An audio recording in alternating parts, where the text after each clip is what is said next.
السلام عليكم ورحمة الله وبركاته.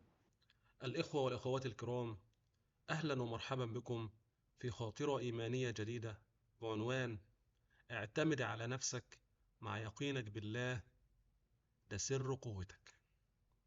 عمرك حسيت إنك واقف لوحدك ومفيش حد في ظهرك؟ الفيديو ده مش مجرد كلام، دي رحلة هتغير حياتك. هتعرف فيها إزاي تعتمد على نفسك بقوة، وإزاي يكون يقينك بربنا هو سندك الحقيقي اللي عمرك ما تقع معاه.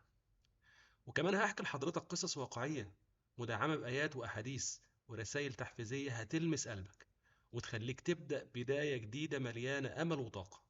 ما تفوتش الفيديو ده لأنه ممكن يكون النقطة الفاصلة في حياتك.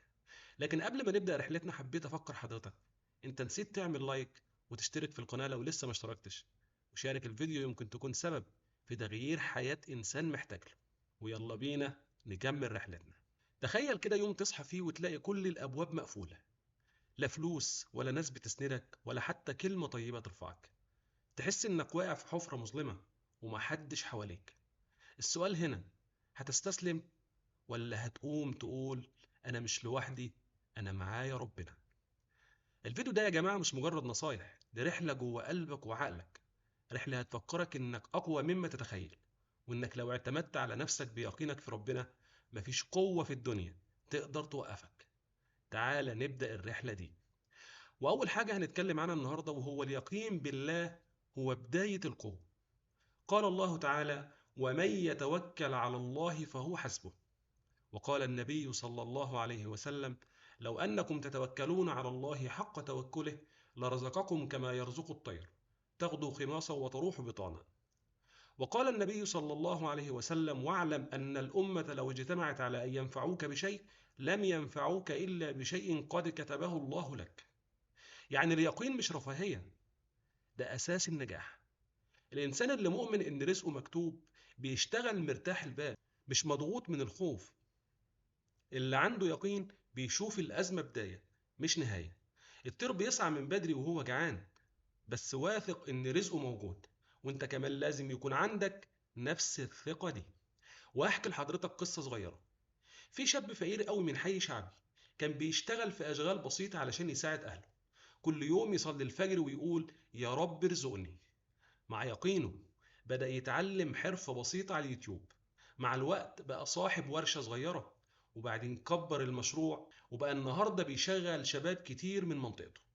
واللي عايز أقوله لحضرتك، ما تخليش خوفك يعطلك ولا قلة حيلتك توقفك. كل خطوة بتاخدها مع يقينك بالله بتفتح لك أبواب كانت مقفولة. صدقني، اللي يرفع راسه للسما ويدعي بإخلاص ربنا مش هيرده أبدا. وتاني حاجة هنتكلم عنها النهاردة وهي اعتمد على نفسك وربنا معاك. قال الله تعالى: إن الله لا يغير ما بقوم حتى يغيروا ما بأنفسهم. وقال النبي صلى الله عليه وسلم: المؤمن القوي خير وأحب إلى الله من المؤمن الضعيف. وقال صلى الله عليه وسلم: احرص على ما ينفعك واستعن بالله ولا تعجز. يعني الاعتماد على نفسك مش معناه تبعد الناس من حياتك، لكن معناه ما تربطش نجاحك بحد. أي مساعدة تيجي من الناس دي نعمة، بس الأساس هو مجهودك. اللي بيعتمد على نفسه بيتعلم كل حاجة بعمق، وبيحافظ على اللي وصل له لأنه تعب فيه. وهحكي لحضرتك قصة صغيرة. في بنت يتيمة كانت ظروفها صعبة جدا، كانت ممكن تعتمد على مساعدات الناس، لكنها قررت تشتغل وهي في الجامعة. بدأت من شغل بسيط في كافيه، بعدين اتعلمت تسويق اونلاين، ومع شوية تعب وإصرار عملت شركة صغيرة. النهاردة بقت من أنجح رائدات الأعمال. واللي عايز أقوله لحضرتك، ما تستناش حد يمدلك إيده علشان تقوم، قوم بنفسك. كل مرة تتكل على نفسك هتلاقي ربنا بيساندك بطريقة غير متوقعة. خلي حياتك شهادة حية إن الإنسان اللي بيجتهد ربنا بيفتح له أبواب الرزق. وتالت حاجة هنتكلم عنها النهاردة وهي الثبات وقت الشدائد. قال الله تعالى: واصبر وما صبرك إلا بالله. وقال النبي صلى الله عليه وسلم: أشد الناس بلاء الأنبياء ثم الأمثل فالأمثل. وقال صلى الله عليه وسلم: إن عظم الجزاء مع عظم البلاء. يعني الشدائد مش لعنة، دي رسالة من ربنا. كل وجع بيمر عليك بيشكلك، بيخليك أقوى. الصبر مش معناه إنك تبلع الوجع وتسكت. الصبر الحقيقي إنك تكمل الطريق وإنت متأكد إن الفرج جاي. وهحكي لحضرتك قصة صغيرة. راجل فقد شغله بعد 20 سنة خدمة. الكل قال خلاص حياته وقفت، لكنه مسك في يقينه وقرر يتعلم مهارة جديدة. وهو في الأربعينات فتح ورشة صغيرة، ومع الصبر بقت الورشة اسم معروف. النهاردة بيقول البلاء ده كان بداية حياتي الصح. واللي عايز أقوله لحضرتك، ما تخليش الأزمة تكسر قلبك. كل شدة هي باب، كل دمعة هي درس. ما تقولش ليه يا رب، قول أنا واثق في حكمتك. اللي يثبت وقت البلاء بيشوف عطاء ربنا بعدين أضعاف. ورابع حاجة هنتكلم عنها النهاردة وهي المسؤولية عن حياتك. قال الله تعالى وقفوهم إنهم مسؤولون. وقال النبي صلى الله عليه وسلم كلكم راع وكلكم مسؤول عن رعيته. وقال صلى الله عليه وسلم لا تزول قدم عبد يوم القيامة حتى يسأل عن أربع: عن عمره فيما أفناه. يعني حياتك مش لعبة، حياتك أمانة، ربنا اداها لك وهيحاسبك عليها. مسؤوليتك تبدأ من نفسك، من وقتك، من صحتك، من أهلك. مفيش حاجة اسمها ظروفي حكمت عليا. اللي بجد عايز يتغير بيتغير. وأحكي لحضرتك قصة صغيرة. شاب كان بيضيع عمره في ألعاب وسوشيال ميديا. فجأة والده توفى ولقى نفسه مسؤول عن البيت. اتحول 180 درجة.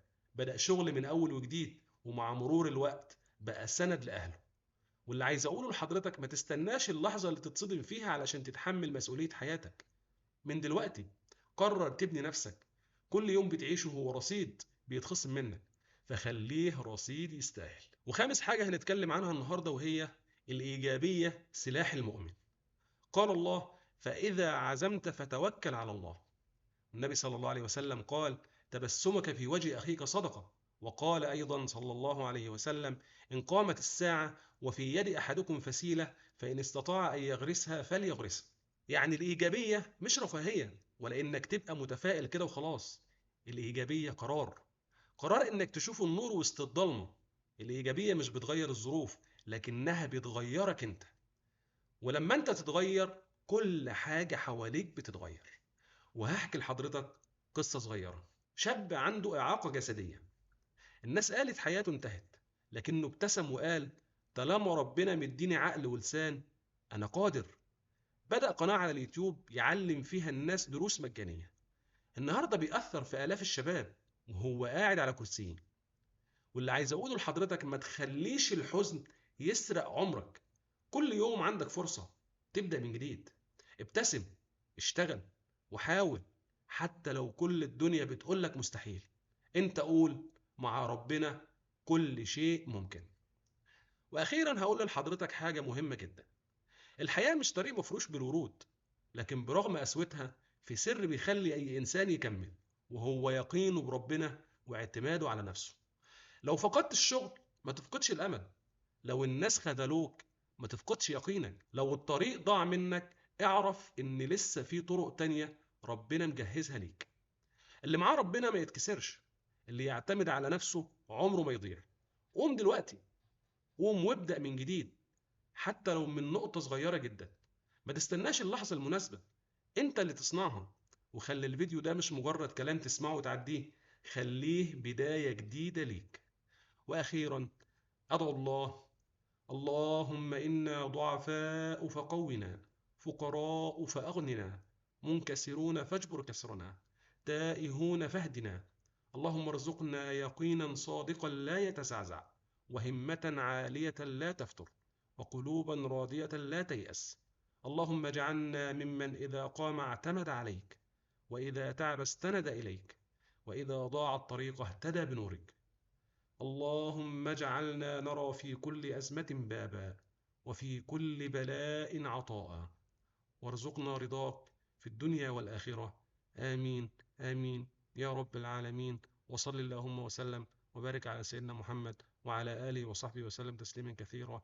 جزاكم الله كل خير على حسن استماعكم. وما تنساش تضغط لايك وتشترك في القناة ليصلك كل جديد. ويا ريت لو تشارك الفيديو مع أصحابك وأهلك وحبايبك علشان يكون صدقة جارية لينا كلنا. جزاكم الله كل خير على حسن استماعكم. السلام عليكم ورحمة الله وبركاته.